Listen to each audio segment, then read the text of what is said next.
Ndibashimire cyane bakunzi ba Ivyacu TV. Uno munsi tugiye kuraba neza na neza ku rukino rwahuje Burundi na Tanzania, Intamba Murugamba na Taifa Stars, aho byarondera itike yo kuja muri Mondial ya 2022 ya 2020 izobera muri Qatar. No kubwira amakinyi batangwe mu kibuga hariho Gistendi Kumana, Lamada, Diama, Joel Bacanamo, Sayumva Frederic, Shimirimana David, Gaël Bigirimana, Kana Kimana, Bienvenue, Cedric Amis, Fitz Abdurazak, Saido Berahimne na Mohamed Amisi. Mutombora kuri iyo klasema no kubwira yuko abantu benshi bavuga yuko yagerageje kuyikrasa neza naho bitakunze yuko tubandanya, no kubwira yuko mu mukino banza Burundi bwari bwanganije na Tanzania igitsindo kimwe kuginde.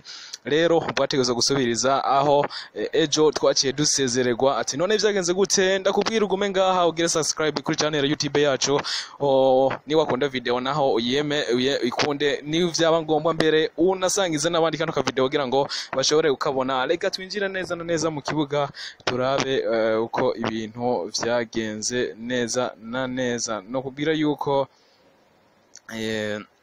urukino rwatanguye itariki isaha 10 zo mu gihugu cya Tanzania, no kuvuga isaha 9 zo ngaha mu Burundi iwacu niho vyatangura kunyinyana.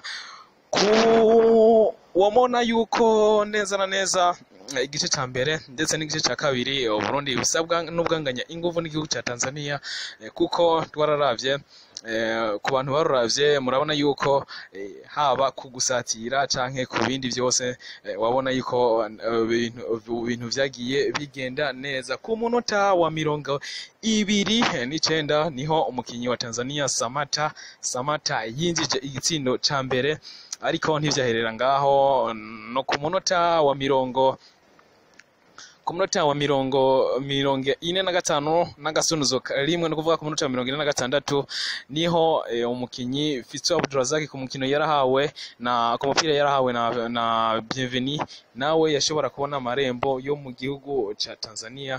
Uko nako umukino iminota 90 iza guhera banganya igitsindo kimwe ku kindi, ariko ntivyagenze aho bongeye iminota 30 ya prolongation, naho ibintu biguma kwa kundi nyene, naho ubona yuko mu Burundi bwasogerejwe ko nko ku munota wa 105 ahatewe amashuti hakugwa n'Imana, aho Gistendi Kumana ubona yakoze akazi kose, ariko ntivyaherengaho baciye baja mu ma penalty ubona yuko u Burundi butashoboye kuronka amahigwe, kuko kuri penalty 3 zatewe Gistendi Kumana nta nimwe yashobora gukuramo, naho mu gihugu cya Tanzania uno mugabo Juma Kaseja yashoboye gukuramo 2, naho imwe ya nyuma yashoboye kuja inyuma. Ubwo Burundi buba busezerewe uko. No kubwira yuko nko ku Burundi neza na neza nkuko bibona possession yari 50 kuri 49, urumva yuko bisa n'ivyangana, naho rero bitakunze yuko tubandanya. Taifa Stars yoyo igiye kubandanya, mugabo ntibisiguye yuko izoca ishika nayo hari izindi kipe bizohura bikanyinyana.